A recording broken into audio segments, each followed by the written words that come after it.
And so, it begins. Dark were the skies and chill was the wind as the land was covered in a veil of malice. Across the hill did ride a dread army of the night, cloaked in mist and fog, prepared to rain down death and destruction upon the land. And the people did crowd for a savior, a noble soul to save them from their impending demise. Just as it seemed all was lost, in strode a mighty hero, clad in shivering metal from head to toe. Wielding a terrible broadsword, he did cleave his foes in two, smashing their ranks asunder with righteous fury. And when the day was done and the enemy strode across the fields in pieces, the people did turn to the warrior and say, "We shall name this day in your honor. Speak unto us your wisdom." The warrior said one word that day: epic.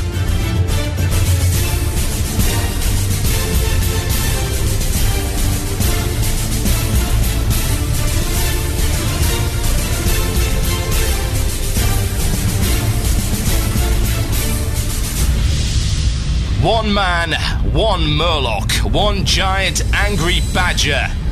This is Blue Plz. It begins now.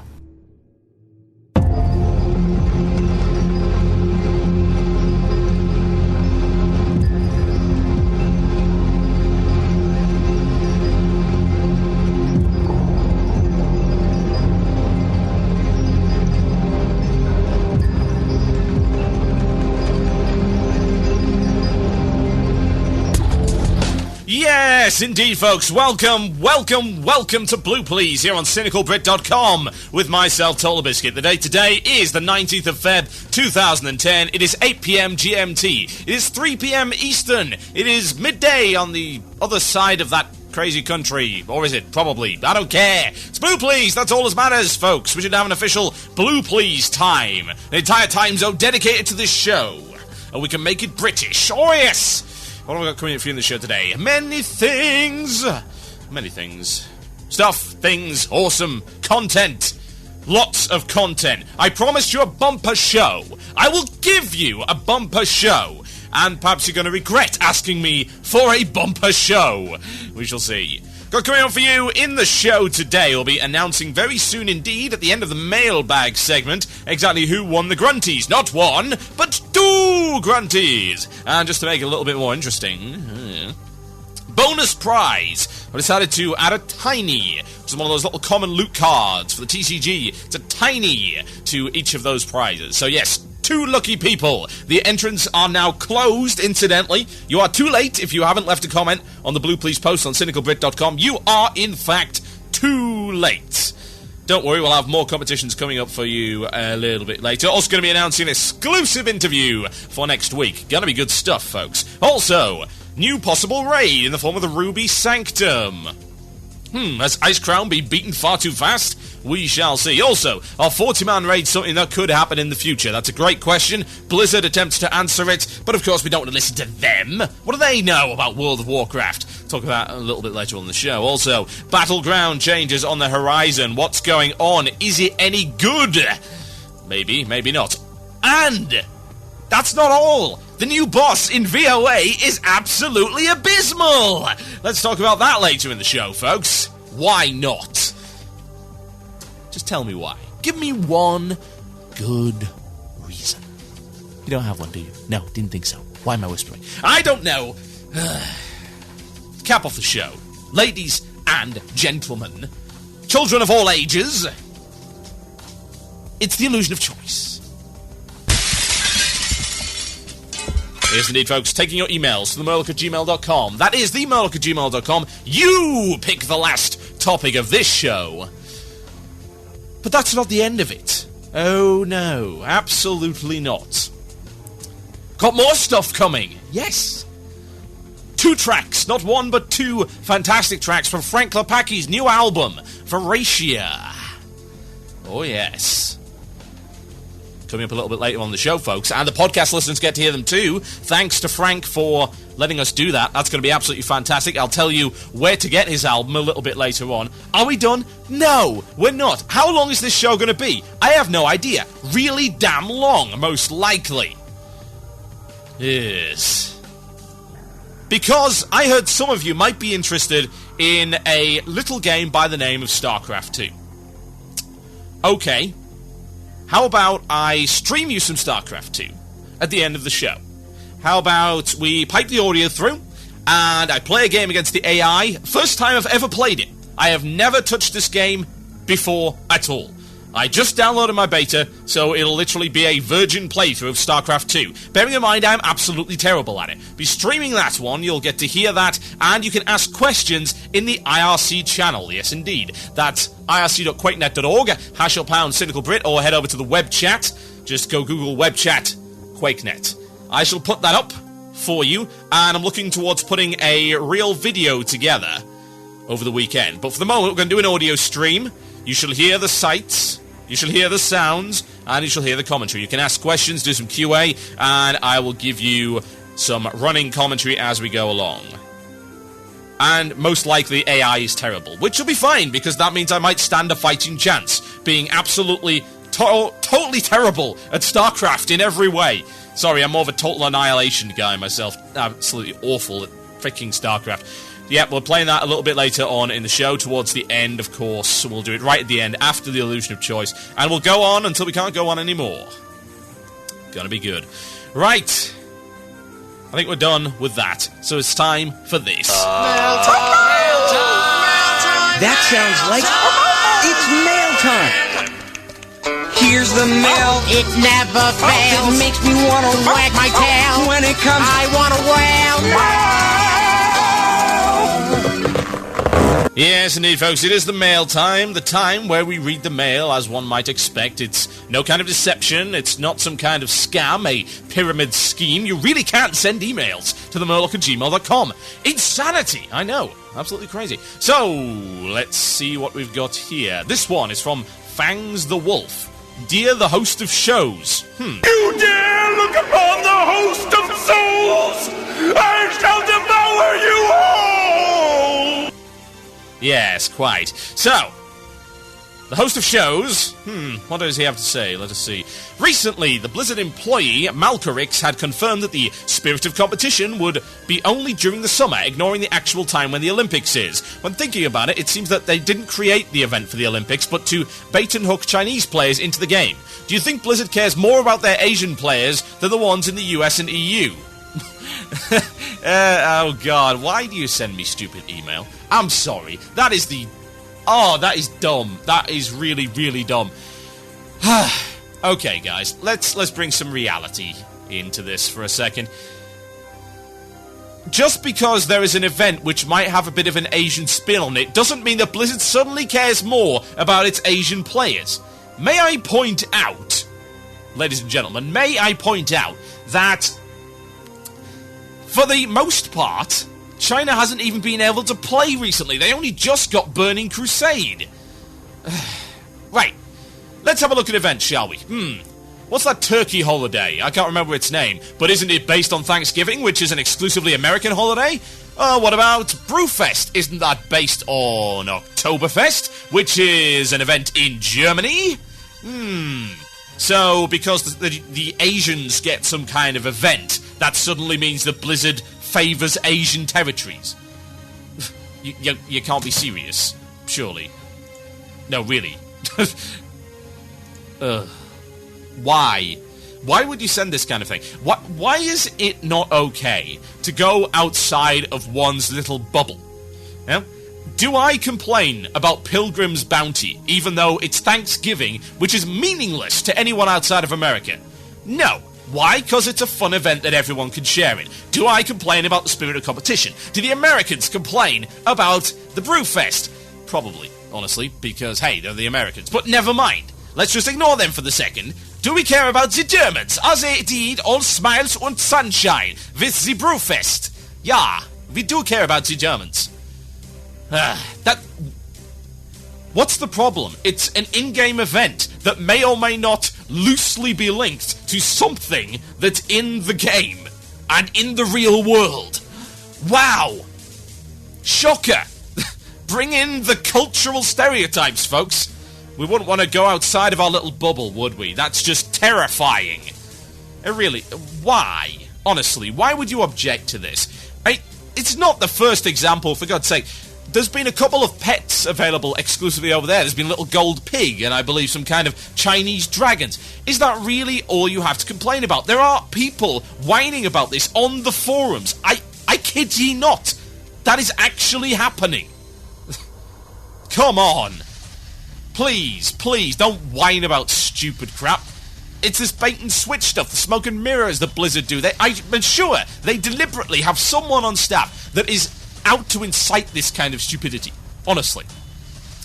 You know, I can understand that people might submit an email saying, oh, well, you know why this is happening. It's like, do you think they favour it? No, I don't think they favour Asian territories. I don't think they favour any territories. Not one above the other. It's just a holiday, folks. Calm down. There are so many legitimate issues to cry about. Please don't make it that one. Good lord. Might as well whine about player housing again. Let's run that into the ground. Right, another email here coming from a Mr. Gordonoff. He's from Draenor EU, and he has a few things to say regarding ICC. So let's see what he's got.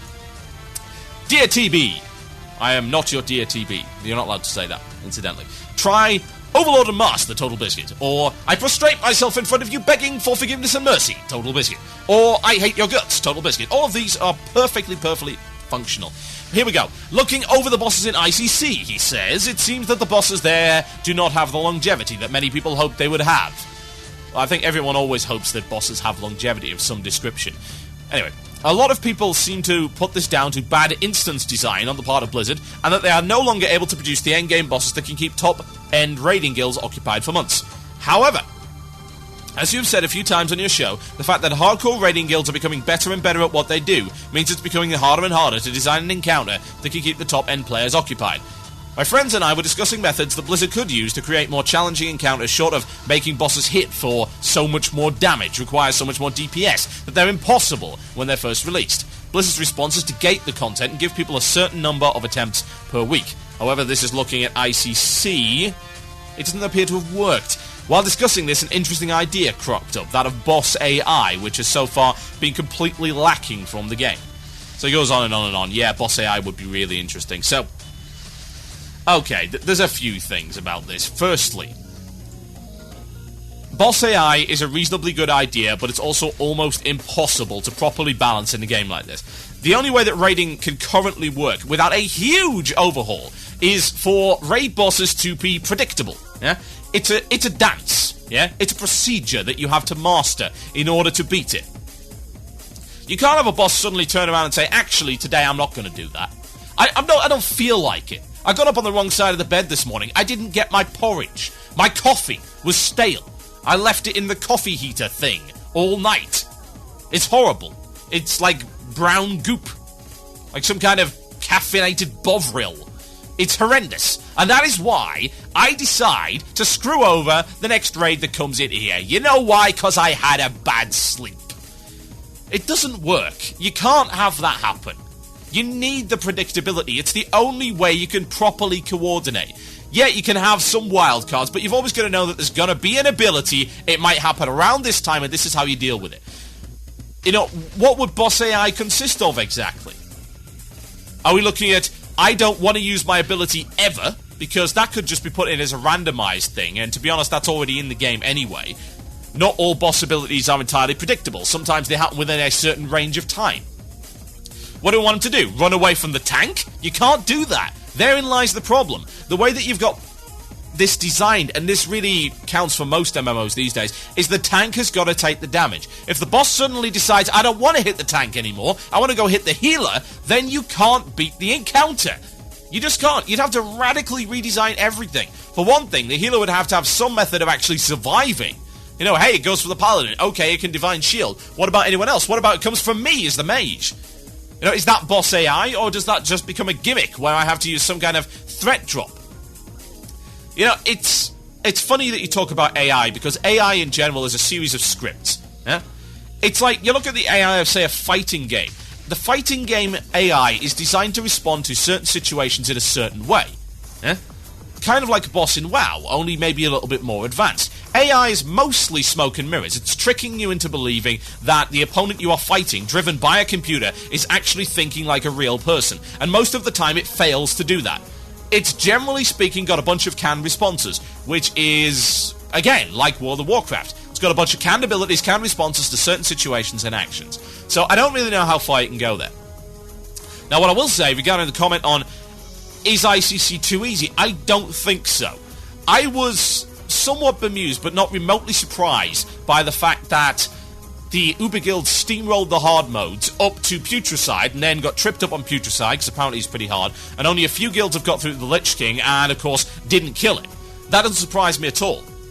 Let's be honest here. Even with Ulduar back in the day, most of the hard modes got steamrolled. The only reason it took so long is because a lot of the hard modes were not binary. As in, they had multiple modes. So the guilds are like, right, okay, first we do Flame Leviathan 3. You know, maybe 3 towers up. And then we do Flame Leviathan 4 towers up. You know, nobody really cares about Flame Leviathan, because that's pretty easy. But what about, say, Freya? Freya +1, Freya +2, Freya +3, and of course, Vanilla Freya. All of that's available there.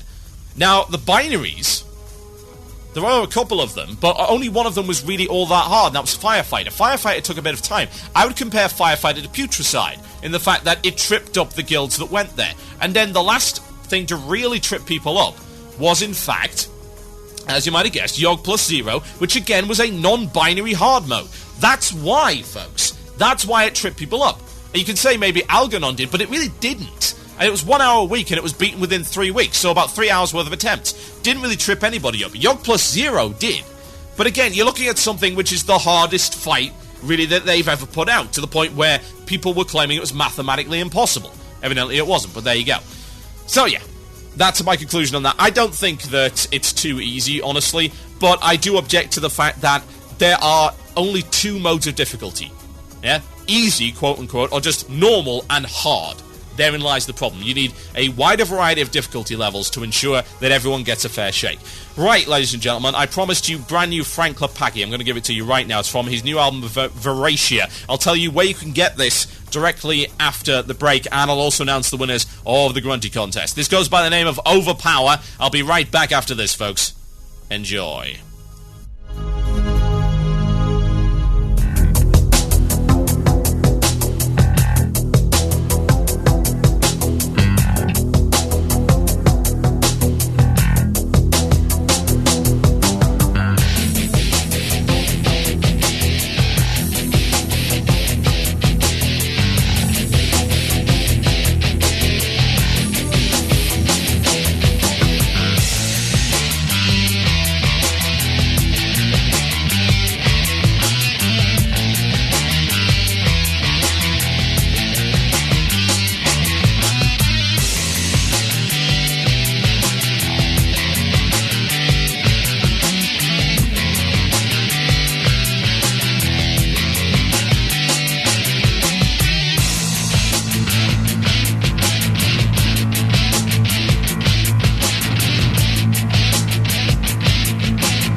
You're listening to Blue Plz here on CynicalBrit.com with myself, TotalBiscuit.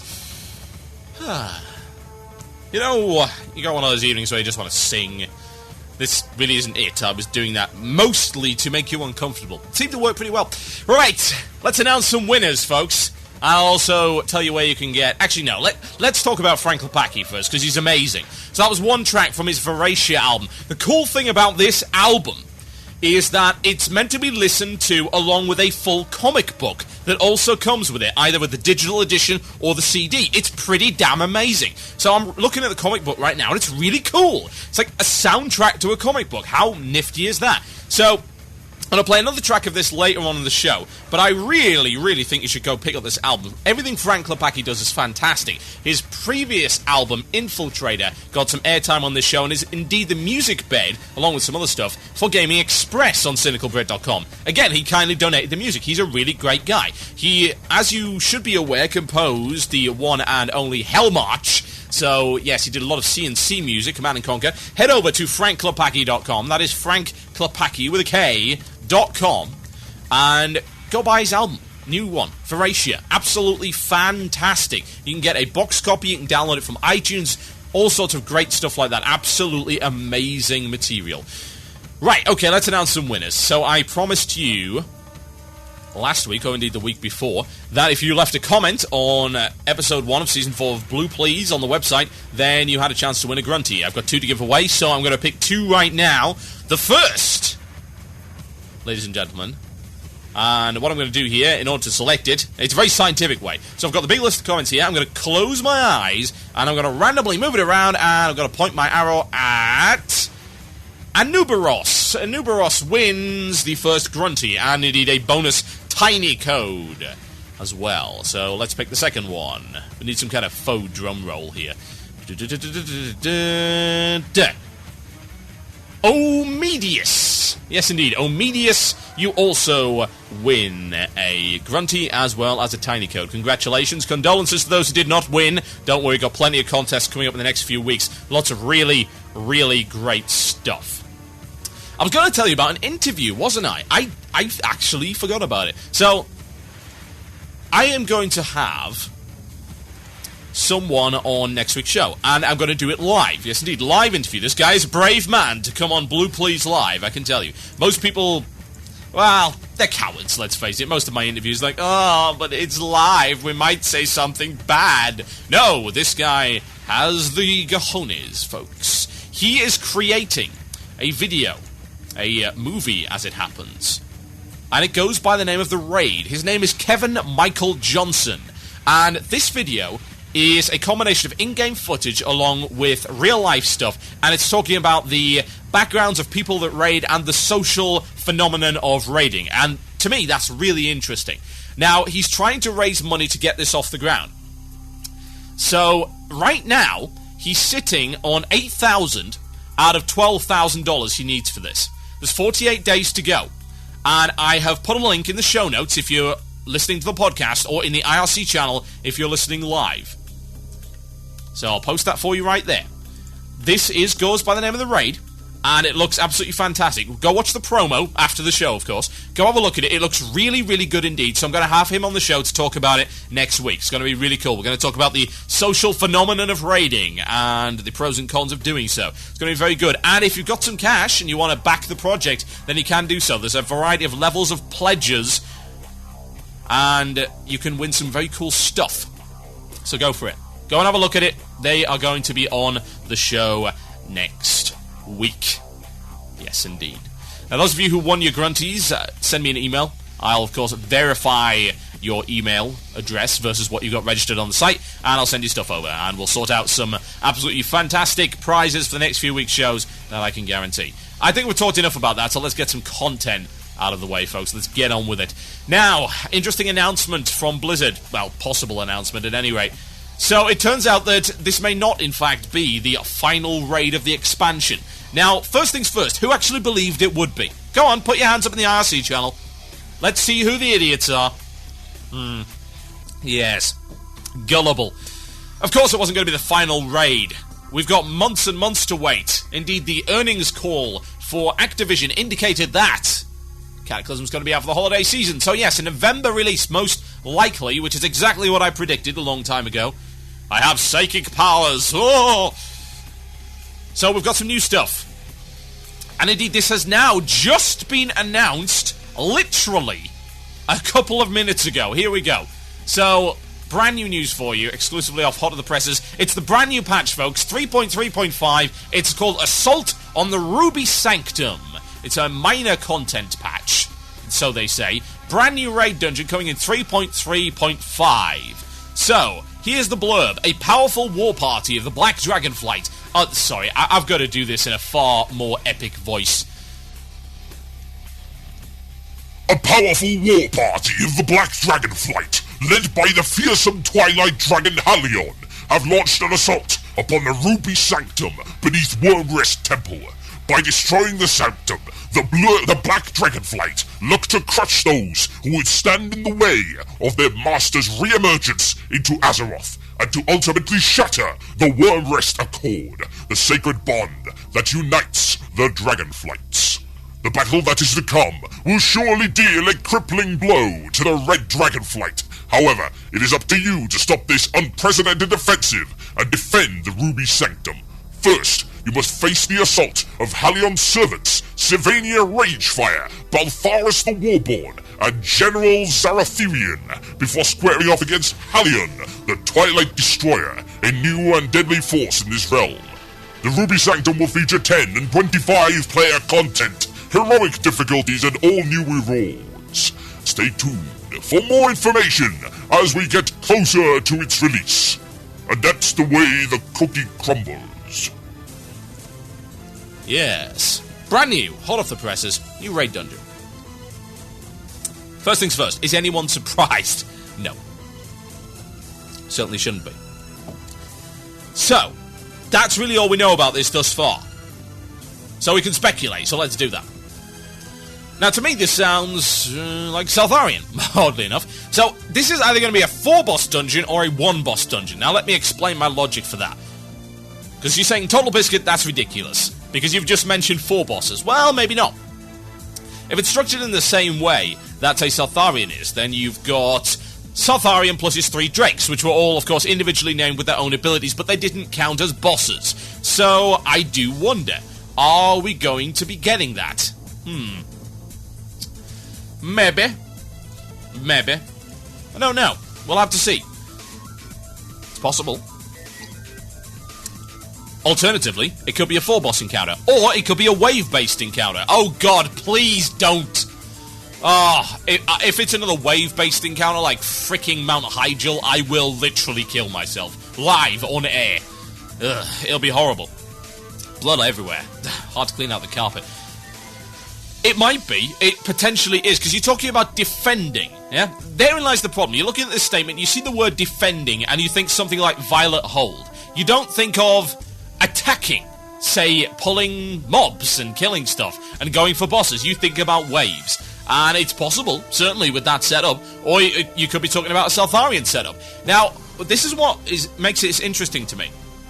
Because thus far, we haven't had any more non-binary hard modes since Ulduar. Yep, they've just completely phased them out, which of course is extremely upsetting to me, and hopefully anyone else with any common sense. So I do wonder if they're going to set this up like Saltharian, and it's going to be a Saltharian plus 1, Saltharian plus 2, Saltharian plus 3, or in this case, of course, Halion plus 1, Halion plus 2. We'll see. It's interesting. Don't care much for the lore, because I don't care for lore in general, but it doesn't in any way surprise me. Now, you could get skeptical here and say, oh, well, they're only bringing this in, this is a rushed piece of content because everyone's demolishing ICC. Well, I don't know about that, actually. Let's see if there's any evidence to suggest that everybody is demolishing ICC right now. Well, here's some anecdotal evidence, folks. I can tell you for a fact that I am not demolishing ICC.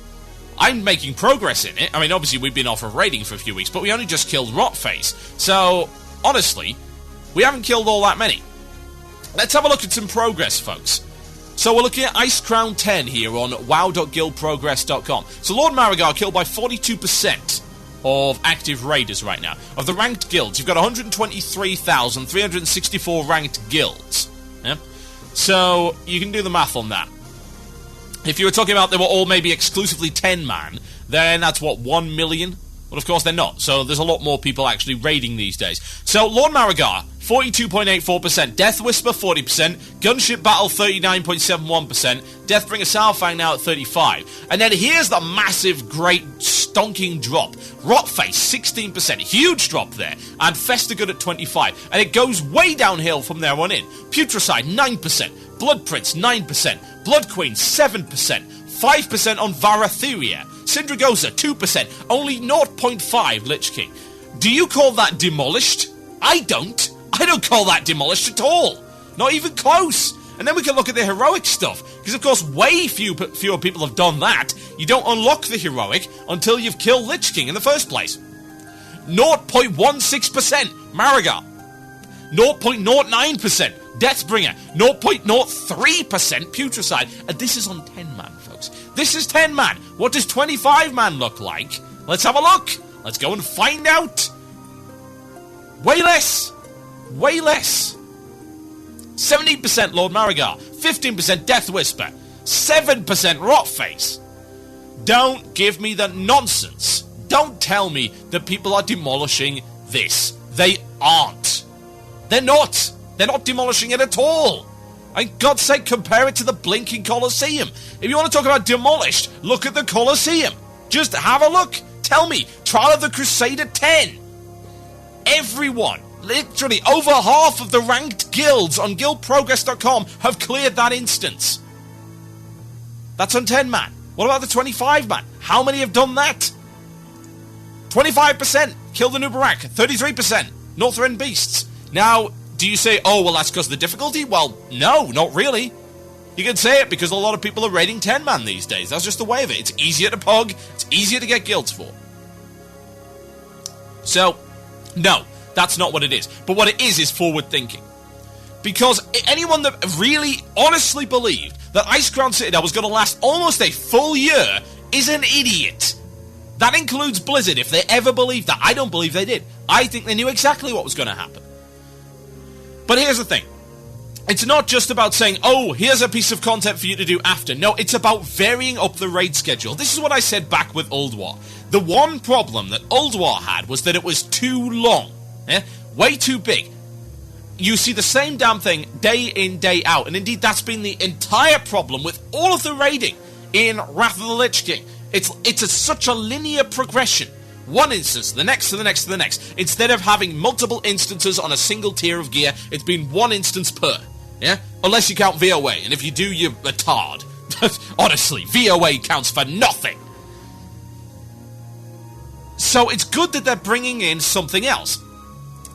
If it's a 4-boss instance, then I'm excited. That's really cool. It might even be a little bit overkill, because we've already got a 12-boss. You want that one on the same tier? I don't know. Maybe they're going to be looking at a lower tier, but of course if they do that, then why would anyone go there? It's easy enough to farm the first 4 bosses of ICC for item level 250 gear. And you can get the badges and get all sorts of good stuff. Hell, I'm wearing a 264 cloak now. PvP cloak of all things. You can buy with honor. 264, best in slot for 10-man. Absurd, isn't it? So no, I don't believe that ICC has been demolished. This is about varying up the raid schedule. It's about giving people options. I don't want to spend all my time in ICC. I want to vary it up, which is why we go kill an Ixio, which is why we go kill the weekly. That's the thing about the weekly. That's why it was put in there, to vary things up and give people another way to get gear. And I'm fine with the weekly, aside from the fact that they give frost badges for killing freaking Sarthari and no drakes. That's absurd, but the concept of the weekly is solid. I don't feel bad about doing the weekly because, hey, I'm on frost badge level actual content anyway, so why shouldn't I get extra? It's just a shame that those kind of things weren't unlocked until you'd actually beaten some frost badge content. I would like to see that. But yeah, it's not a bad thing, folks. Honestly, it really isn't. I think it's pretty solid. It's good that they're thinking ahead. It's good that we've got something to look forward to. I think the average guild, and indeed even the above average guild, is going to be excited that they're going to have new content before they finish this stuff. And they are. Let's be honest, the tiny top tier are going to have beaten everything in ICC by the time this comes out. There's going to be more variety for the average and the above average. I'm not talking about more variety for terrible players. I'm talking about the majority of raiders who are actually, they're not bad. They're not amazing, but they're not bad either. What's wrong with that, folks? Nothing. Nothing at all. My name is TotalBiscuit, and you are listening to the one and only Blue Plz on CynicalBrit.com. A little bit of Sonata Arctica coming up for you now. Victoria's Secret. I'll be back after the break. You're listening to the podcast, an archive of Blue Plz. Music was removed to comply with copyright law. If you'd like to hear the music, tune into the live stream on Fridays at 8 p.m. GMT. That's 3 p.m. EST, only on CynicalBrit.com.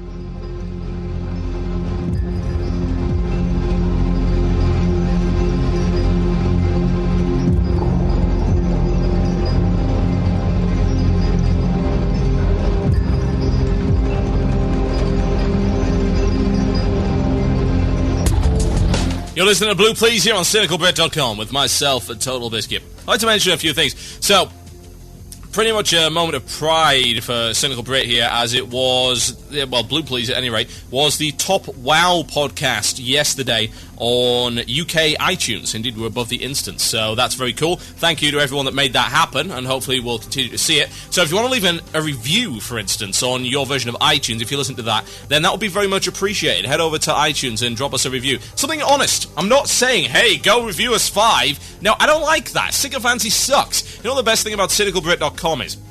A lot of people complained back when I was WoW Raid. It's like, oh, the only people you want in your community are sycophants. No, I want sane, reasonable people, not bleeding heart idiots, as you can find on certain other forums.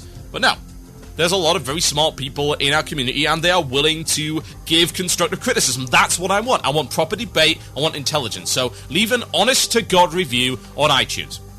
Whatever you think, it's fine. Give it whatever you think it's worth. Right, let's get on with some more content, folks, because that's what we do on this show. So, there's been a comment that was made by the Blues, and it's rather intriguing. And it's on the subject of 40-man raids. So they were asked specifically regarding 40-man raids. It was a thread about it. It's like, are there ever going to be any more 40-man raids? So, let's have a look. See what they have to say. So, Blizzard said this: right now our plan is to look back on 40-man raids fondly as a format by which we were able to evolve and customize what we feel to be the best raiding formats for WoW. I don't believe our developers have ever stated that they absolutely will never do a 40-player raid again, but we're happy with the raid variety we have now, with 10 and 25-player raids featuring normal and heroic difficulties.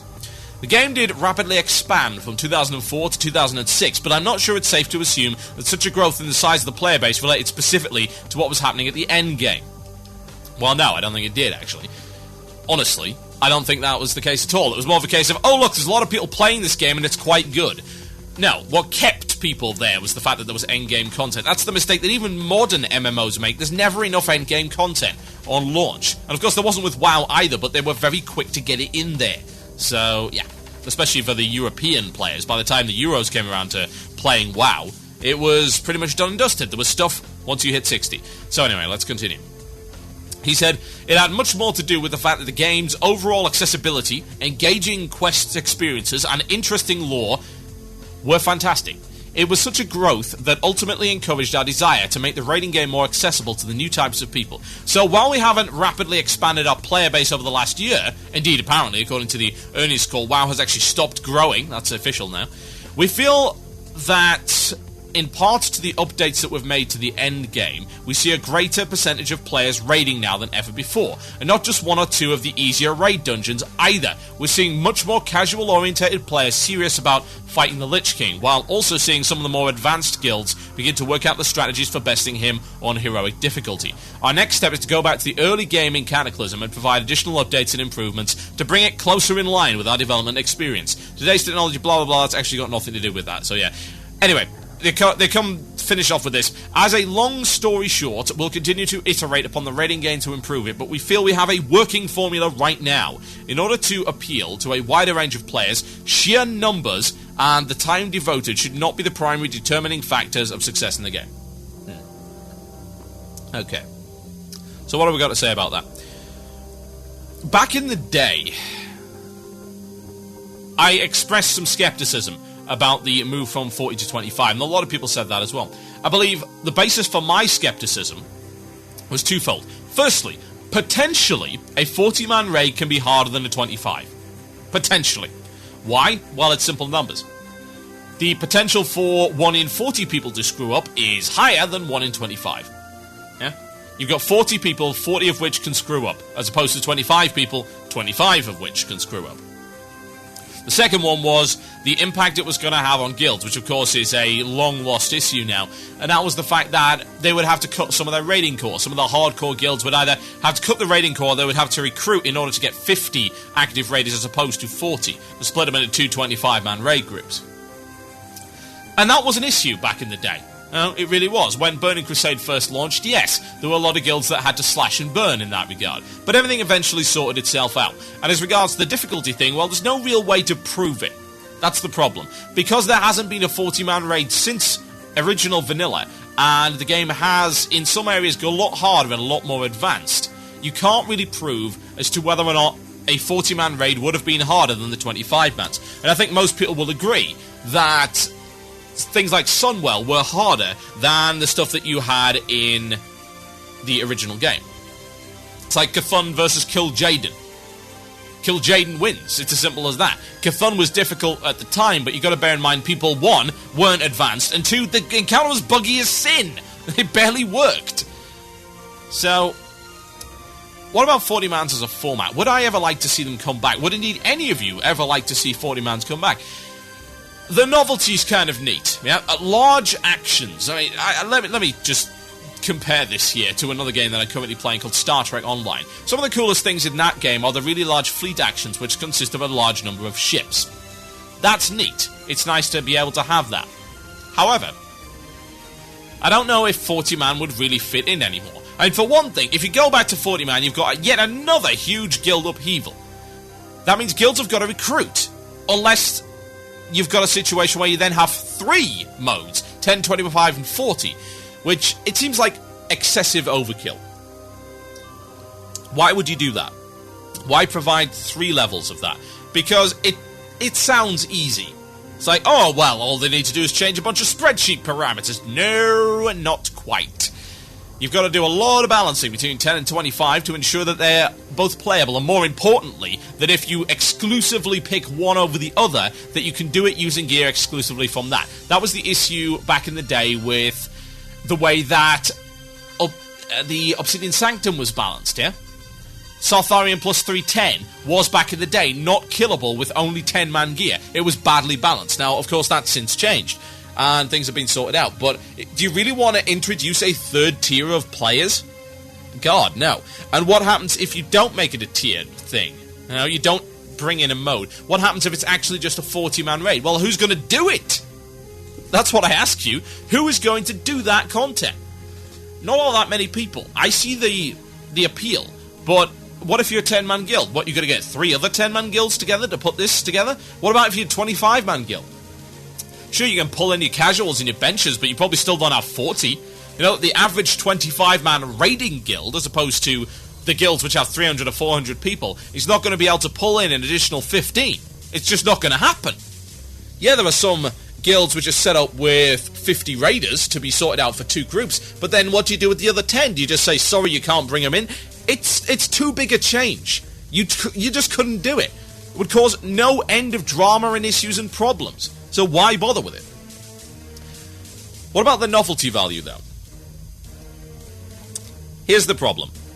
There's a lot of nostalgia attached to 40-man raiding, but there's also a lot of good stuff. No one's going to deny that Cthulhu with 40 people was a really great encounter, but you do run into the issue of redundancy with players. There were a lot of encounters back in the day that you were able to simply breeze through, have maybe 30 people awake, and 10 people could slack off and it wouldn't make a difference. Balancing around 40 people is really hard.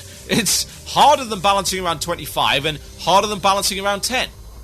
You've got to be very precise with your numbers. And think about this. If you're going to make a challenging encounter, then you've got to remove margin for error. So there's a couple of ways you can do that. The first is strict gear requirements. Now, if you've got strict gear requirements in 10, it's easier to make that than it is for 40. Because you've got to have some variance there. 40 people's going to have a bit of variance. Unless you had absolutely everybody in item level 264, and otherwise you lost, then, yeah, you got a problem there. Second issue, 40-man raids lag people's computers. Especially with the new spell effects and things like that. And more to the point, they can cause disconnect. So what happens if one of your guys disconnects, and you've got a balanced encounter around 40 people? You've got to be really precise with your balancing there. What happens? Oh, the guys wipe because some guy's internet went off? The dog ate the cable? Oh, God. What a terrible idea. Horrendous. I just don't know if it would work anymore. Would I want to do it, though? Would I want to go back into a 40-man raid? I suppose the novelty of the whole thing is pretty neat. Yes, potentially it could provide a challenge. Yes, it could be epic. It could be a massive, multi-stage encounter. It could be. Will it be? Probably not. I don't think they'll be able to pull that off. So, are 25 and 10 the optimal numbers? It's a hard question to ask, really. Both work, evidently. There are a number of games that also go around with that particular number, and there are some that don't. And say Fleet Actions in Star Trek Online can consist of a number of different players, but they're not precisely balanced encounters. They're just go in there and blow some stuff up. Their actual endgame content is 5-man. It's called Raidersodes. Now, their endgame content involves 5 people, and it's balanced very carefully around that. Indeed, it says it gives you opportunity to grab gear of the level that you're going to need in order to do those Raidersodes, and they're pretty hard. So, look at 10-man. 10-man's way more difficult to balance, and then 25-man even more so. But they seem to have done a reasonably good job of it. Now, right now, of course, 10-man content is not as hard as 25-man. It could be, but it isn't, because that's not the way they wanted to go with it. So, would they really want to go back to 40 if they're prioritising 25? I don't think so. And I honestly don't think that anyone would really want to. There's a lot of nostalgia, and there's an awful lot of people that might say, oh, wouldn't it be great if? But generally speaking, players don't really know what they want. Players ask for all manner of stupid crap on the forums all the time. Why invest? Why invest resources into a dead raid format? If you're going to do something like that, then make an outdoor raid boss that is perhaps not really balanced around 40 people, but can involve groups of varying sizes. I think that's one of the things that they did quite well back in the original game. Those outdoor raid bosses, while you could have 40 people, you didn't need them. A lot of variance there. It's like, yes, you can have 40.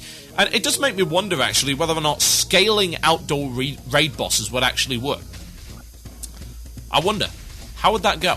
What would happen if, say, a raid boss scaled appropriately if you were going in with a different number of people? Maybe it's like, all right, I've gone in with 39, so it's a little bit tougher, and it's a little bit stronger, and it's got a lot more HP than it did when I had 37. But what about if I've got 40? Maybe it's a little bit stronger there. But then again, waste of resources. Therein lies the problem. You've got an issue right now where Blizzard is all about accessibility. And I don't disagree with that on basic principle. I think it's fine to allow people to experience the content, but only if they're good enough. So, introducing this additional cap where you say, oh, well, you've also got to have 40 people, and you've also got to be good enough. It's too much of a return to the way that WoW used to be. And for all I bash on Wrath, there have been an awful lot of improvements over the course of the last 5 years. I don't think I really want to go back to vanilla WoW. I don't think anyone does. We did the project, if you remember, back in the day, Arcanist Belt, when we went back and did this stuff, and it wasn't as good as we remembered, honestly. It was okay. There was a lot of reasonable fights in there, a lot of decent encounters, a lot of good mechanics, but it wasn't amazing. It wasn't the truly epic experience that I remember. Cthulhu was, but that's about it. So no, I don't think we really want to see 40-man again. I don't think even on a novelty basis should we see 40-man again. Just don't look back to that kind of thing. Learn from it and move on. 25-man is epic enough. There have been some amazing 25-man encounters. I cite as my examples things like Archimon, things like Illidan, things like Kill Jaden, things like Yogg-Saron. Really good stuff. Lich King, by all rights, is a really great encounter. They could still make great encounters, and they balance them around 25 people, and they balance them around 10 people, and they balance them around hard modes, and they balance them around normal modes.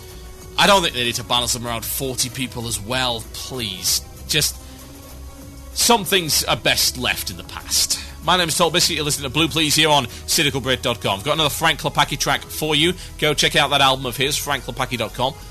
Go buy it, it's absolutely fantastic. It's called Cover Me. And I will be back after the break with yet more delicious content.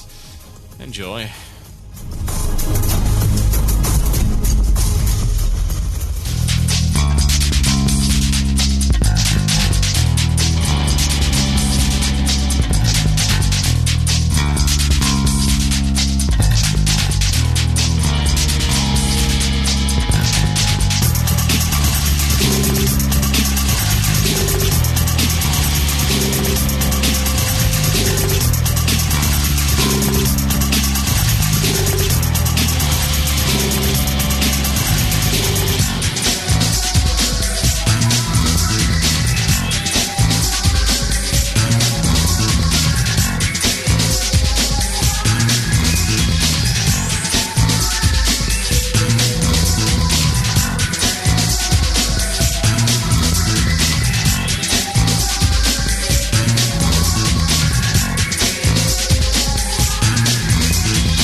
You're listening to Blue Plz here on CynicalBrit.com with myself, TotalBiscuit. We've got way more stuff to talk about, and of course, we're doing Zerg Please at the end of the show, some live commentary.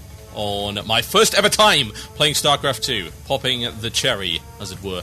Right, so let's talk a little bit about Battlegrounds. Ooh, yes. So new Battleground changes on the horizon, folks. A lot of this was announced as part of an interview with Calgan in Game Informer. So make of that what you will. Thankfully, Calgan was doing most of the talking. Every time Game Informer says anything, I have this annoying little twitch in my head. It's like someone, somewhere in the world, is saying something incredibly stupid. I mean, bear in mind, this is the same magazine that thought that Earth Defense Force wasn't even worth talking about, that Alien vs. Predator was worth a 5, which it isn't. Having played the game, it definitely isn't, and if you think that it is, then you're an idiot. And, of course, the God Hand was worth a 6. Oh, no, yes, the best brawler on the PlayStation 2, definitely worth a 6. Yes, we don't want to get out of that. It's too hard. Game Informer. How much you do, in fact, suck. Right. Let's talk about this one, because, yeah, there are some interesting little bits of information that has been announced in this. So, the interview mentioned a couple of things, and then the Battleground points were then expanded upon. So the first thing is that the Dungeon Finder is probably going to be expanded out to 10-person raids. That's interesting. I do wonder how well that would work, honestly. Probably... no. How the hell would that work? God, let's apply this, right? Let's apply the principles of the Dungeon Finder tool. So, you look for a dungeon, and you get into the queue, and you group up, and that's it. Yeah? So you're in there, you've got 15 minutes before you can kick someone. Dungeon's generally done in under 15 if you're really good, or longer if you're not. And then you're done. You're out of there. So there's no cooldown on it whatsoever. If someone drops out, then someone else can rejoin in the middle of it. So, okay, that's a 15-minute dungeon. Now let's talk about a 4-hour show. What? No, let's not talk about a 4-hour show. God! That's terrifying. Don't you dare hold me to that, ladies and gentlemen. Don't you be evil. Let's not talk about a 4-hour show. Let's talk about a 4-hour instance, a 4-hour raid dungeon. So, you get in a group, you sign up, and your 10 people go in there. So you find your terrible DPSs in the first 15 minutes or so. You get to Marigal, some rogues doing 600 DPS, probably just with throwing weapons, thinks that's optimal. Has a throwing weapons-based spec, in fact. Yeah, so you kick him out. So you get your new guy in. That's fine. You kill Marigal, you go on. Right, you're now a Death Whisper. Oh god, another guy's just DC, decided that his mother was more important than you were. That he wasn't dedicated. That he wasn't hardcore enough to manage this content. So he had to go because his mother said it was dinner time. Din-dins, little Jeremy. So he goes for din-dins, and you bring in someone else. Hang on a minute. You save to the raid dungeon, ladies and gentlemen. How do you do that? How do you do that? You don't. So if some guy's saved, and some guy isn't saved, what happens? Does it look for people who are in the dungeon queue and saved at the same point as you are, then overwrites their dungeon ID? Because that would be really terrible and probably wouldn't work very well. I don't know, it might. It depends on volume, I guess. If you're looking at ICC and you look at how many bosses you've got in there, and then you take, right, okay, we're 4 out of 12 in ICC right here, and we're searching for another member because Jeffrey went to get his din-dins and won't be coming back. So, it's looking through the system to find someone else who is currently queued for ICC that is also 4 of 12 and then merging the raid IDs. It could work, maybe, supposedly, but what happens if it doesn't? What happens if it doesn't work that way at all, and it's only bringing in people that don't have raid IDs? Do people that really don't have raid IDs want to come into an instance and say, oh, damn, so you skipped the first 4 bosses, there's nothing I need now, I'm out of here yet again? It's a minefield. How are they going to pull this off? I really don't have any idea.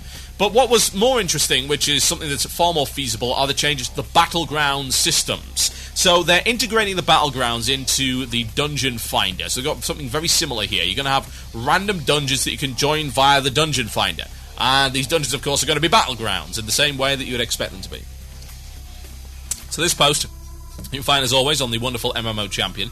It's called Battleground and Honor Changes on the Horizon. Put this in the show notes as well for you. So here we go. This is from Zahim, and he says this. We have several changes planned for Battlegrounds in the next minor content patch and would like to share them with you now. This patch will be available for public testing. We encourage you to participate, queue up, and provide some feedback on these changes. Firstly, say goodbye to Battleground Marks of Honor. We feel this currency system is outdated, and we're getting rid of it. You'll be able to hand these in for honor later on, so don't cry. It's like, oh no, I have 300 Alterac Valley tokens. Why? Why do you have 300 Alterac Valley tokens? Are you some kind of masochist? But whatever the case, you'll be able to hand those in for honor and it'll all be good. There'll be quest NPCs available. So next, the Battleground Holiday Weekend is now changed to Call to Arms in the Battleground tab and calendar. If you prefer a specific Battleground over all others, look for those words next to the name to determine whether or not you'll receive bonus honor. The bonus awards for Call to Arms are as follows. If you win a Call to Arms Battleground for the first time in a day, you get 30 honourable kills. So, there's the thing, yeah? First in the day. It's just like the current dungeon system where you got the random dungeon of the day, and the first one you pick up gives you 2 bonus frost. And then after that, of course, you get Triumph, which no one really cares about anymore. Next, additional Call to Arms Battleground victories after the first win will award you with 15 honourable kills worth of additional honour currency, and losing a Call to Arms Battleground awards a player with 5 honourable kills worth of additional honour currency. Yes, indeed, folks, everyone's a winner in World of Warcraft. It's a rather disgraceful attitude, isn't it? So, comment here. To bring the rate at which players obtain PvP rewards with honour more in line with the rate at which players obtain PvE, we're increasing the amount of honour rewarded for an honourable kill by 100%. Holy crap! That's a lot of honour. They're also increasing, and this is what really interests me, this is really intriguing right here, the amount of experience provided from an honourable kill and the amount of honour rewarded for completing the Wintergrasp weekly quests has been reduced by 50%. Wait a minute, that's terrible! They're reducing the amount of experience provided by an honourable kill. Why? Why would you do that? It wasn't the point of it to allow you to level via PvP. Who's going to want to do that if they slashed the numbers in half? God, that doesn't even correlate. It's pointless. God, okay. I don't know. So, what possible reason could you have for this? This is stupid. Absolutely flat out retarded. Really. It's not related in any sense of the word to what's going on. I understand. Okay, yeah, fine. Reduce the amount of stuff you get for Wintergrass weeklies, blah blah blah, change the focus, but XP from Battlegrounds has nothing to bloody do with it. It needs to be harder. No, it doesn't. What am I talking about? It needs to be easier. Sorry, I'm so used to saying everything must be harder in WoW. In this case, I've got to disagree. No, they have to increase the amount of XP that comes from it. Leveling via PvP is an interesting idea, and a bunch of other games already do it and do it well. Starting Online being prime example. Leveling up via PvP, entirely feasible. Warhammer Online, leveling up with PvP, entirely feasible. WoW brought it in, and now they want to nerf it into the ground, so no one will use it anymore. Oh, great. Why would you do that? I can't imagine the Blizzard design meeting. Let's go in there. So we've got Mike Morhaime, we've got Calgan there, and maybe Chris Metzen. So Mike Morhaime saying, right, ladies and gentlemen, yes, we have to sort out the issue with Battlegrounds. They're not quite as good, and people aren't doing them anymore because there's loads of free epics available from the PvEs, as they call them. I'm not really experienced with them myself. I have no idea what a raid dungeon is. However, people seem to be going there, and they're very happy with it. Now, of course, players being happy is something that is not in line with Activision Blizzard's profit margin, and we cannot possibly allow it to happen. So, what will we do? Well, we need to increase the Battlegrounds. So, Calgan, what do you have to say with this? Well, yes, I'm Jeff Calgan. I am a monster of some description, and I'm here to eat you all. However, in the meantime, I'm going to tell you about Battlegrounds, yes. We're going to make the Battlegrounds way easier to join, because people are incredibly fracking lazy. Yes. Incredibly fracking lazy. We'll give them loads more honour for doing absolutely nothing. Here you go, lots of gear, lots of gear, lots of gear. Yes. Metal, what do you say about this? How will you justify this in the law? I don't know. Well, you're going to have to come up with something, otherwise you'll be fired. So do something with space elves and laser beams and perhaps some kind of technological demon. Maybe a Reaper. Yes, let's put some Reapers in there. We'll have Sovereign from Mass Effect fly in and explain to everyone that the only way you can survive is by gathering tons of honour and then shooting it at him in some kind of cannon. I don't think that fits in with the law, Calgan. I don't care if it fits in with the law. Chris Metzen, you're going to have to sort it out. Do some mushrooms. You like the mushrooms. Do that. Yeah, it'll be something like that. Oh yes, and of course, in the meantime, in order to completely frustrate anybody that actually wants to level via PvP, let's nerf it by 50%. Let's have some kind of law justification for that as well. Ah, yes, that's a brilliant idea, Calgan. You are a genius. Yes, I thought so. Ah, you want to touch me? Yes, I'd like to touch you. God, why? I can't imagine. There's no good reason for it. Nothing. Not a single one! If you have one, please email it to me. Oh, we're going to make it so much easier to get into these things. It's going to be really convenient. Yes, leveling via PvP will be as easy as it is in other games. You just queue up and there you go. No problem whatsoever. So let's now make it twice as long. Because obviously, now that we've made the encounters better, people are going to want to go in twice as many. And they're going to accept the fact that everything sucks. Right, the only way this is even remotely acceptable is if you bring in a ton of new honor gear for leveling players, which you're not going to do. Oh, Blizzard, why do you have to ruin everything by making stupid, pointless, unrelated decisions? I love to see their justification for this. Let's see it, Blizzard. Let's have a blue post on that one. So, let's have a look. See what's been going on here. Now, we're looking at the system here, and we've got some more information about it. The system is going to work virtually the same as the random dungeon option. You queue up with a group of up to 5 players for a random battleground in the Battleground tab. As with the random dungeon option, the battleground chosen will not be revealed until players zone into the battleground. Great, so if it's Alterac Valley, I guess I'm zoning out again, as always. Right.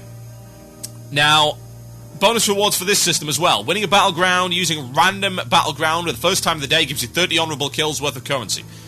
15 honourable kills additionally after that. You see, that's the funny thing. This is actually more attractive to me than the way that the current random dungeon system is. Because to me, Triumph badges are useless. But this is one flat currency. So going into these things over and over again is entirely profitable. And I can't do anything with Triumph badges other than buy gems. I'm fully geared out and stuff like that, and indeed way past it in many respects. But honour's a universal currency. So, in a way, this actually ends up being better. Now, it doesn't stack with Call to Arms, just bear this in mind, so it's one or the other. And there's going to be stuff available in the next minor patch, which is going to be hitting the public test realm. So this is stuff coming in 3.3.3. Whatever the hell it is. Yeah. It's a good system, honestly. I don't understand the experience changes at all. Maybe it's the way that it's tied into the honor system. Maybe it's just a really janky way of sorting things out. It's possible, I guess. So we're going to nerf the experience value because the honor value is too high and they're tied together in the database. Well, how about you don't do that? Because that's really dumb. Just have the values independent of one another. How hard is that? Can't be that difficult.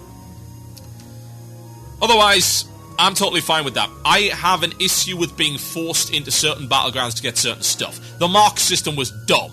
I didn't want to go to Alterac Valley. It's horrible. Personal preference is cool. Obviously, you're going to end up in Alterac Valley anyway, and I suppose you're going to get the same stuff over and over again. I mean, there's way fewer battlegrounds than there are dungeons, so there's a lot less variety to be had there. But I don't see any problem with it. I see no issue in making things easier to get into. It's not like you're telling people, oh, well, the PvP's suddenly easier. It's not.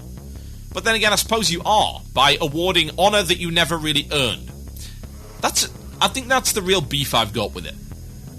Badges. Yeah, completing a dungeon gets you badges, but losing a battleground gets you bonus honour. That doesn't make any sense at all, honestly. Honour's supposed to be earned by actually killing things and successfully completing objectives. That's the real difference. I don't know if I agree with the idea of giving bonus honour to people that lose. Having said that, you've got to bear in mind that it's a system whereby you could lose for something that's outside of your control. You've got battlegrounds that are up to 40 people, so even your team of 5 can't necessarily make the difference. To be honest, what I'd have liked to have seen is a percentile-based increase. Yeah, this is the smarter way to do it, rather than giving a flat amount of honour for something that you may not actually deserve. You know what happens if you get 1 honourable kill, 20 deaths, don't heal anything, and yet win the battleground anyway on the basis of someone else's strength? You get bonus honour? Why? You didn't deserve it. What it should be is a percentile-based increase. So, say, for the first battleground, you get, say, 80% more honour, based on what you got in there to begin with. So all of your honourable kills and all of the stuff that you got at the end, that's multiplied. Yeah? Multiplied by 1.8. Whereas with, say, this system, you're getting free stuff for nothing. And I do object to that strongly. I think that's a really dumb idea. Otherwise, it's a good system. I don't get the experience thing. I like the fact that it's going to be easier to get into stuff. And yeah, I will use it, no doubt. I'll absolutely 110% use it. I just think that they're doing it in such a clumsy manner that could be way better and way more reflective of how well you do. My name is TotalBiscuit. You're listening to Blue Plz on CynicalBrit.com. I'll be back after this. Here's some churros for you. Enjoy. You're listening to the podcast, an archive of Blue Plz. Music was removed to comply with copyright law. If you'd like to hear the music, tune into the live stream on Fridays at 8 p.m. GMT. That's 3 p.m. EST, only on CynicalBrit.com.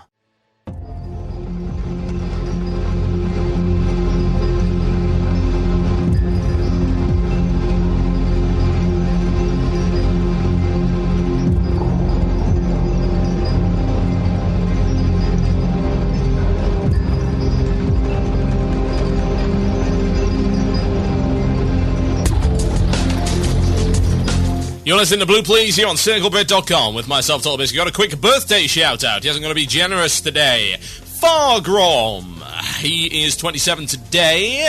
Also known as Michael in the real world. He's from the Netherlands. He was, in fact, at the Blue Plz Holland meetup in Amsterdam, where we may have done questionable things, or at least seen questionable things. Interesting city. That's all I can say. Interesting city. The sights and sounds are not for children. Now, shout out goes to him. Congratulations. You are 27. You are still alive. It's good stuff. So, here we go. We've got way more stuff to talk about. It's a long show. I think I've been relatively tame thus far, honestly. I think that's fine. You don't have to have shouty stuff all the time in order to disagree with stuff. But there is one thing I have to disagree with. It goes by the name of Vault of Archivon. Vault of Archivon. I don't like Vault of Archivon. I don't like Vault of Archivon at all. Vault of Archivon is in fact complete and total garbage. Absolute abysmal design of raid encounters. It is the worst, without a doubt, dungeon ever made. It's like the Oculus and Molten Core had a bastard love child.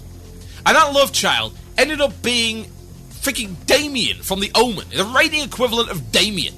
He grows up, and you know what he's going to do? He wants to destroy everything that's good about the raiding game. That is his goal. It's horrendous. VOA is horrible, and we complete the wonderful, quote-unquote, selection of VOA bosses with the fourth guy, i.e. the Ice Guy. Yes, really original. It's giant with fire. It's giant with rocks. It's giant with electricity. And it's giant with snow. I am Snow Giant. I look like Hodir. I am a reused model. Welcome back to the Molten Core days, where we reuse all the models of everything. Because, of course, VOA is a reuse of assets from halls of frickin' stone. And a bit of old war thrown in there for good measure. The entire thing is a reuse. It's a rehash. It's recycled garbage. Quite literally. And does it turn into a wonderful, beautiful snowflake? No, it doesn't. It's not like those really cool things where you see those sculptures made out of other people's trash. That's really cool. No, this is not a sculpture made out of other people's trash. This is Blizzard's cast-offs. It's something the interns design. It's horrendous, both in the way that it looks, in the way that it plays, and I said both, so I'm only allowed to say two things here. Furthermore, yes, indeed, our 3 secret weapons, our many weapons, folks. The entire idea behind it is repugnant. It's repulsive. It's retroactive. It's retarded. It's awful. Yes. It is. So, let's talk about the latest boss in VOA. I don't even know his name. I don't care. It's Ice Dude and Fire Dude. You know how you remember the names of really cool bosses? That's why you don't remember anything. It is stupid thing. Ugh. Absolutely. Abysmal. Horrible. Terrible. Awful. Let's go and have a look at it. I'm literally going to have to go to MMO Champion to remember what this stupid thing is. I hate VOA. Let me tell you what this amazing boss, quote-unquote, does. Oh, it's fantastic. So, it drops tier 10, so you'd expect... Let's cap off VOA with something relatively hard. God.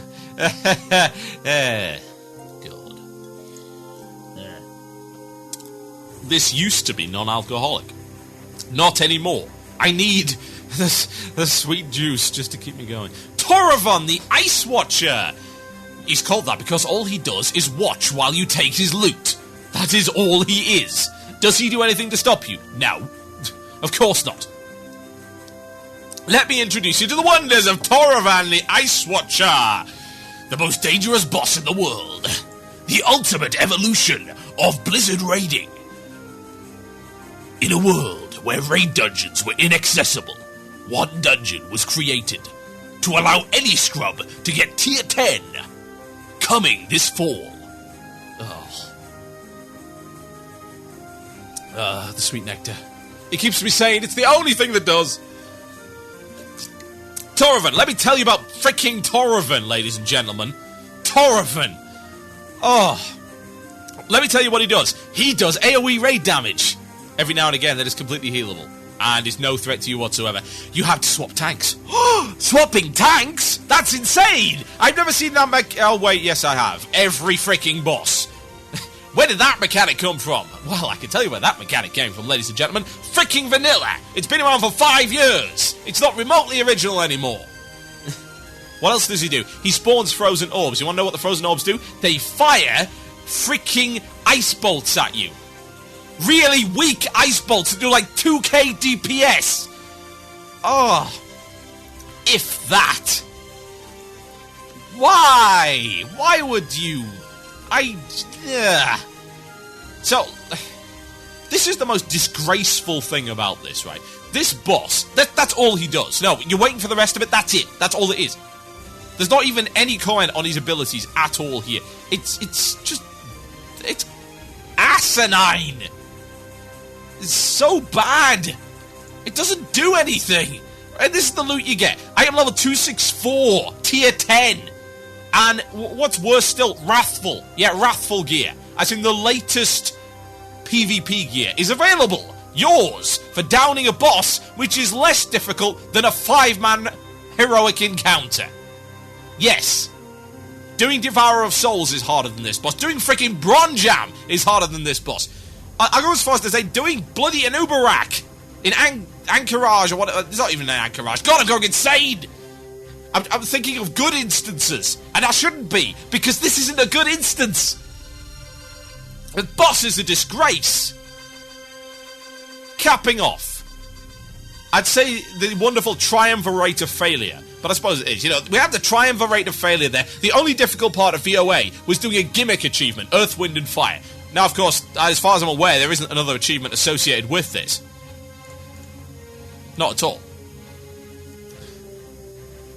It's a quadrilogy of awful. It is. It's absolutely terrible. Look at every boss in there, and look at the worst elements. You know, you want to imagine the future of raiding if VOA is anything to go by? Well, imagine a giant's foot stomping on a WoW player's face. Forever. That's it. And it isn't even that. You know, it's a philosophical nightmare in terms of raiding. Everything about this boss and everything about this dungeon is wrong. Everything about it is it's the antithesis. Yes, that's the word I'm looking for. It's the antithesis of good raid design. It's a boring looking dungeon with reused bosses, with reused abilities, no challenge whatsoever, and drops loot that is disproportionate. It brings back the worst parts. You know, they tried to get rid of this whole, oh, well, look at all these random teardrops. It's a throwback! But in all the worst elements of a throwback. It's molten freaking core all over again. It is as well. Let's compare this to molten core, ladies and gentlemen. Let's go on a trip. Look at molten core. Right, so what has it got in comparison to molten core? 1, it looks really boring. 2, it's got reused models. 3, it's filled with elementals.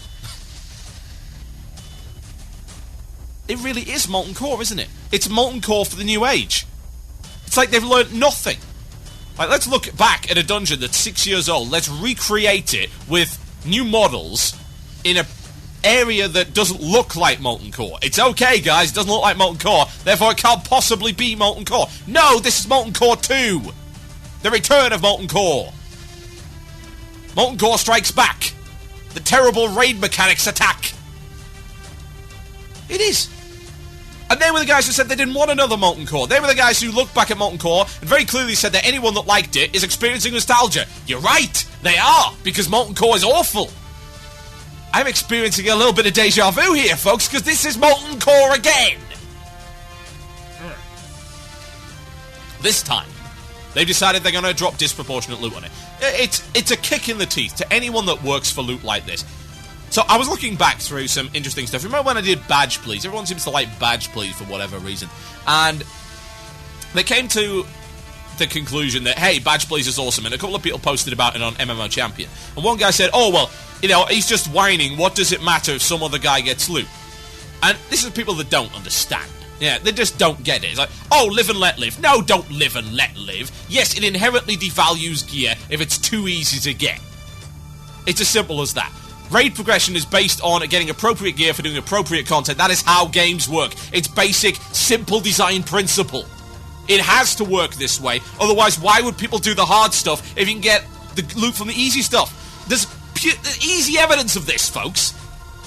Blizzard said it themselves. PvP was popular in the Burning Crusade because you could get equivalent level loot than instead of doing the PvE stuff that was harder. Now it's the other way around. PvE stuff is easier than the PvP stuff, so more people do PvE. They take the path of least resistance.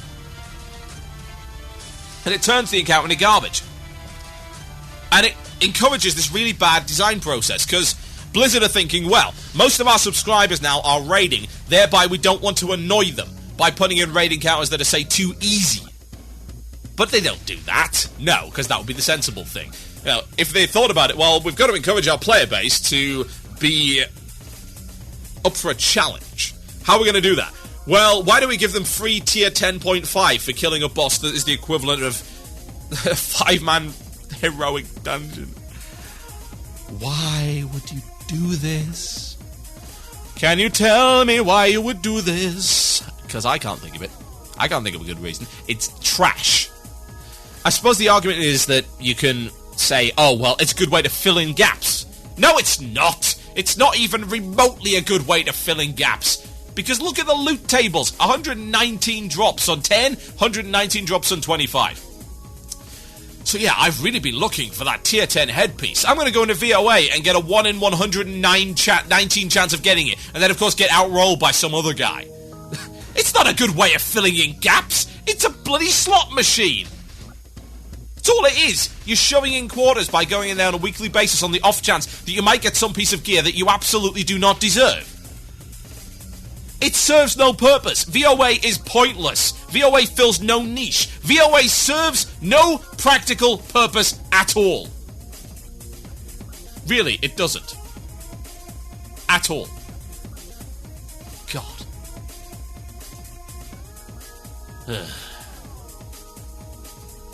Why?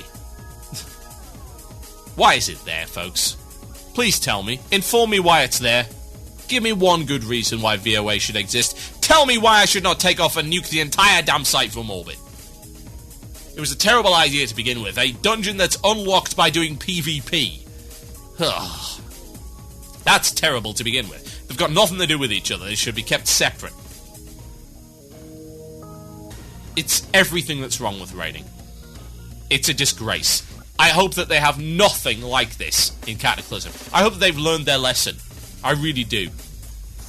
Because I did that encounter and I was snoring my head off. And you know what I saw? I saw some dude in tier 9. Yeah? He got in his tier 9 from running heroics. All of his other gear was basically garbage. Bits that he picked up from heroics. And I saw him get a piece of item level 264 Wrathful. And I looked at him. And I checked his stats. You want to know how many honourable kills he had? 17.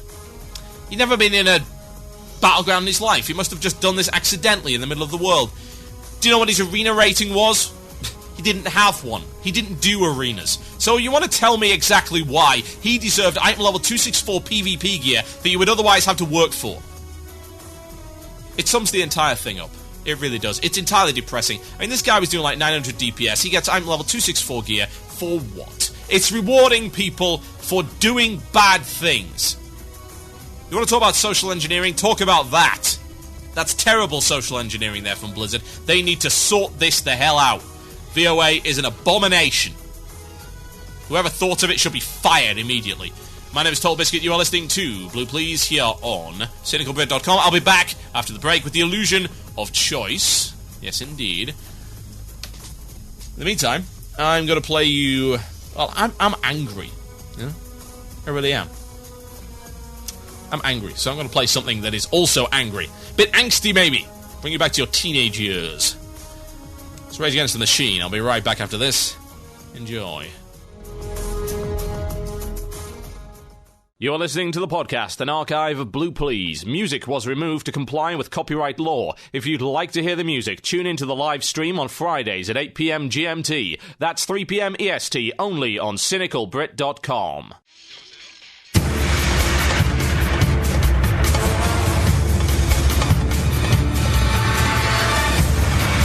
Ah, yes indeed, folks. It's that time again. It's the illusion of choice!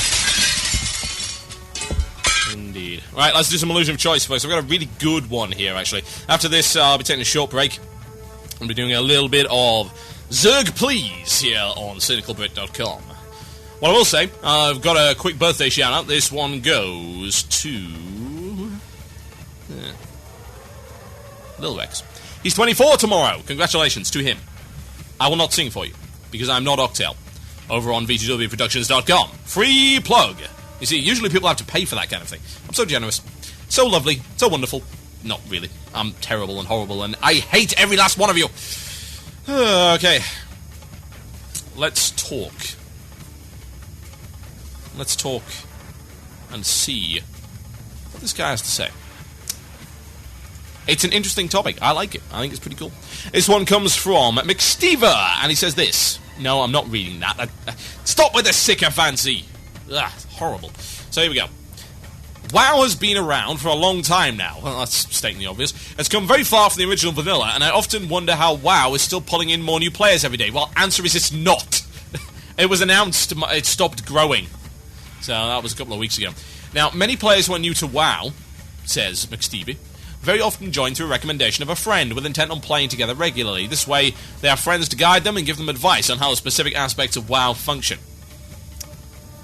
What about these people that decide to play WoW on their own without a friend previously playing? When I see confused new players in general chat, they're often met with abuse or ignored. Maybe it's just because I play Alliance, or perhaps it's my own service. No, really, it's everybody.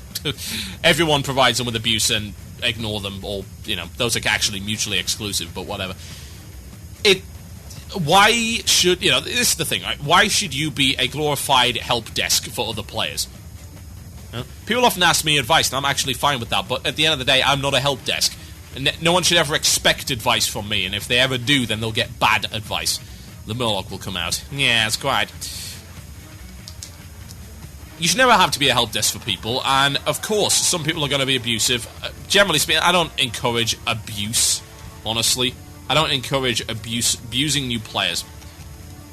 But I am fine with ignoring them and not providing help. It's up to you. Yeah? You should never, ever, ever require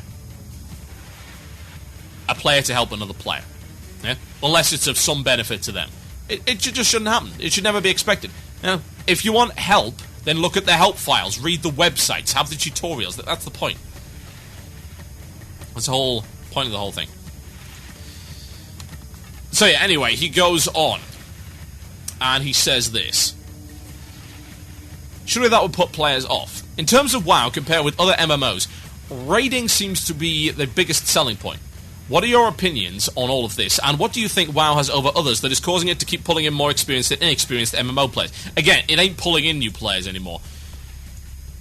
The thing is, I think the thing that WoW's got going for it, more so than anything, is that it works. Yeah? It just works. It's very accessible, it runs on basically anything, and the servers are up 99.9% of the time. And particularly if you're logging into a newbie area, it'll generally run very well. You know, some people might say, oh, well, it runs really badly in this raid zone. Yeah, well, new players don't care. It's running fine in the newbie zone, and that's all they really care about. They don't need a really hardcore computer. They're not going to experience lag, latency, issues, bugs, because they've had 6 years to get this stuff fixed.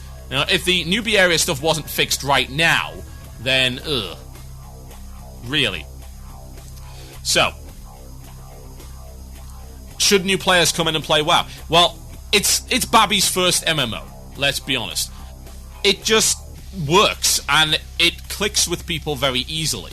It's really easy to learn because the game in general is incredibly simplistic up until the raid game, and even then it's not all that hard. You do quests, you get nice loot. The thing that attracted people to WoW in the first place is still what attracts people now. The systems are good and the game is very approachable. It's very easy to get a new trial into the game. It's heavily advertised.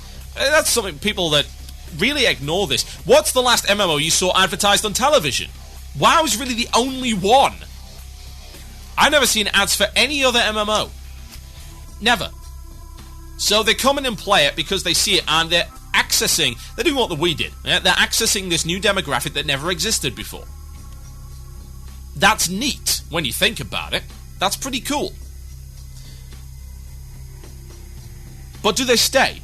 Well, no. Mike Morhaime says they don't. In fact, 70% of new players actually leave before level 10. Which is partly what caused them to get the improvements in on Cataclysm.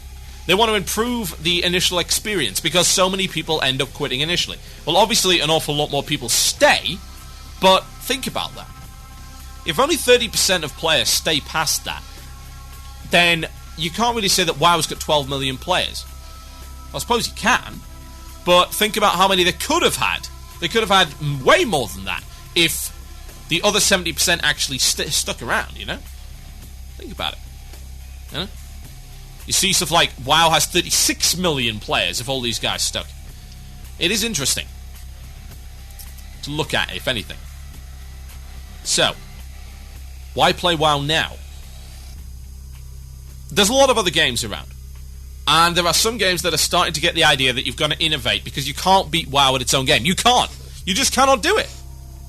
It's the reason that, say, Project Natal and the Arc motion controller for the PlayStation 3 and the 360, they're not going to bring in the Wii players. You know, they might bring in some, but they're not going to drag everyone away from the Nintendo Wii. The Nintendo Wii's got that market cornered right now, and WoW's got this market cornered. The casual, friendly, easy-to-learn MMO is cornered by WoW. There are plenty of other games that do that kind of thing as well, but they don't do it as well, so why play them? So you've got to look at stuff that's different. It's like aspects of Star Trek Online. Star Trek Online's actually got over 1 million players right now, and it seems to be growing for the time being. I don't know how well that's going to do, but it's not going to dethrone WoW. What it does have, though, it's got a combat system that is very different to World of Warcraft, and it's also got a really good license behind it. And it uses the license relatively well. It's got plenty of flaws and issues, but it's not a bad game overall. So what do you do to bring people away from WoW? Well, you've got to do something like that, and you've got to drive it with a good license, and you've got to make sure that it's friendly to new players. Star Trek Online really isn't, honestly. But I think that license can get away with it, because it does attract a particularly nerdy demographic who's willing to deal with that. Why play now, though? Why play WoW now? Is there a good reason? I mean, if I were to recommend someone WoW, what would I say about it? What would any of you say about it? Some guy that's never played MMOs before. Well, you should play this game because... Well, I think you've got to get down to the core principles of it, because you could probably get away with just about any game, but there's probably a higher chance of that player staying with WoW. WoW's solo-friendly. True. WoW leads you by the nose. True, you never feel lost in WoW. WoW's got really good tutorials and help now. Yeah, not bad. They're going to be better, of course, but they're not bad. WoW's got a lot of players. That's the thing. I think you are driven to play an MMO more if it's got a lot of players. You feel like you're part of a community, even if you're not. You know, you're really not. Being part of a server doesn't make you automatically part of a community. There are people there, and you happen to be on the same server as them. GG. Okay, cool. That's fine. Doesn't make you part of some kind of mystical community, however.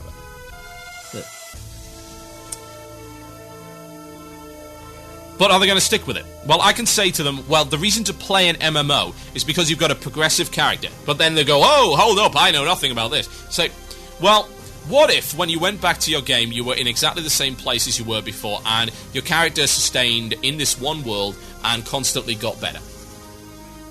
That's kind of neat. It's the same kind of thing that is attractive about, you know, anything where you have an avatar. You know, you have a presence and an identity in a world that really doesn't change. It's a sense of permanence, a sense of belonging that brings you into that kind of thing. And of course, you can offer to play with them, which will help.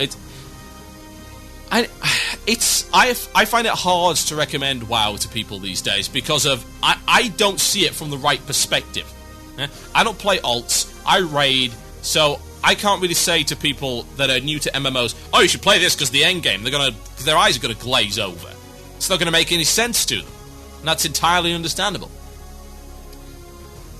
But I think WoW does have to do something, and that really is what Cataclysm is all about. Because yes, their growth has stopped. Will Cataclysm fix that? I don't know. Maybe. If it makes the newbie areas better, then yeah, I'd imagine you could bring in new people. I don't see why not. There are plenty of gamers available who have not played WoW, and there are more gamers joining the gamer fold all the time.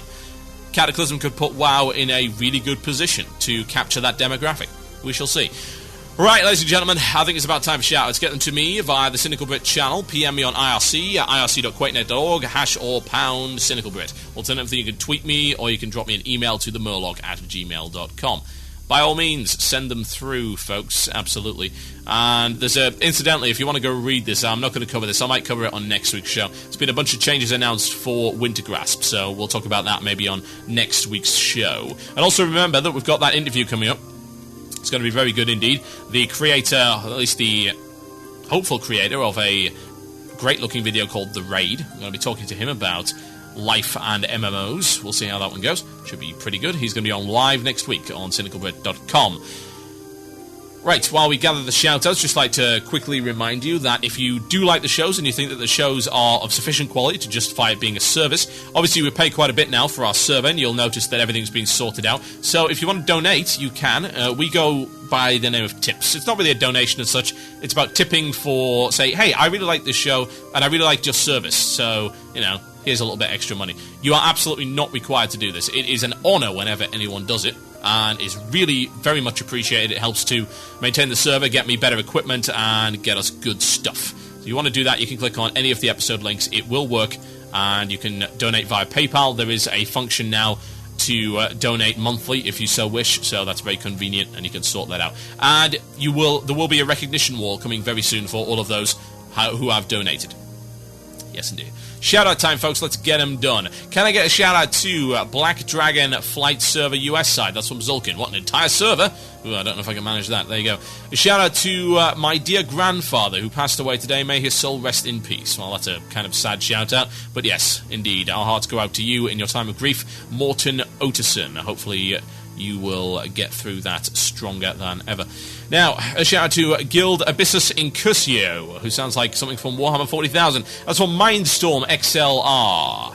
Can I get a shout-out to Saracen and Requiem on Azure Mist US? Let's kill the Lich King and Air Fix Your Damn UI. Okay. A shout-out to Angelo on Defiance Brotherhood EU for trolling our guild chat. Okay. You want to give a shout-out to that? Why would you do that? A shout-out to Biola, pronounced Biola. Well, that's kind of obvious. On Frost Whisper EU for restarting WoW about a month ago and managing to get keylogged after 2 weeks. Got my account back in 2 minutes after calling Blizzard and all of my stuff within 24 hours. Yay, Blizz! Yes, Blizzard does something right for a change. That's always good. I'll be honest, they always do this very well. Their GM service is really good. So why not? I think it should be praised for their GM service. It's definitely a good system. It seems to work pretty well most of the time. Hi, Dark Overlord, TotalBiscuit. Can I get a shout-out to Aftermath on Shadowsong EU Horde side, please? Many thanks. That's from Inhibit. Yes, you can. And there indeed you go. Can we get a shout-out to the Dark with the Skies Guild? Rotface is down, and we are heading on. Yes, we are. We have a new Holy Paladin joining us tomorrow. And if he's listening to the stream, then send me a Twitter message or something and tell me a time that you'd like to get online to get invited. Otherwise, our raid, as always, 7 p.m. GMT, that's 8 p.m. server time Saturday. So you'll be able to get on there. I'd like to also give a shout out to the guys over at VTWProductions.com. It's Hotel, Hordak, Duck Dead, Natural 20, and the Casually Hardcore crew. That's VTWProductions.com. Go check them out. Daster's giving a shout out to our idiot officers who decide to do normal 25-man on alts, and that's more important than doing progress in heroic 25-man on mains. Bloody idiots. Ugh. Soki gets a shout out because he doesn't know how to get a shout out. Oh, how sweet. There you go. He said so in the IRC channel. Right, I think we're pretty much done, folks. I'm going to take a break. Going to play a couple of tracks here. Oh, one last one here. Shout out to Murder of Crows on Bronzebeard EU Horde for doing some awesome progress on ICC. That's from Arto Maselli. I'm going to play a couple of tracks. I'm going to be right back with Zerg Please, my first ever playthrough of StarCraft 2 in the beta. Good stuff. Thank you ever so much, as always, for listening to the show. Check out the rest of our shows on CynicalBrit.com. We'd really appreciate it if you left some reviews on iTunes. Go rate and review us using iTunes if you listen that way. If you don't, the feeds now work, so if you want an easy way of getting our shows on a week-to-week basis, just subscribe to the iTunes feeds. Links are available on CynicalBrit.com. It's all sorted out, folks. It's all good. Thank you ever so much for listening. As always, it's an honour to do a show for you guys, and you are a fantastic audience. I will be back same time next week with yet another Blue Plz. Good night.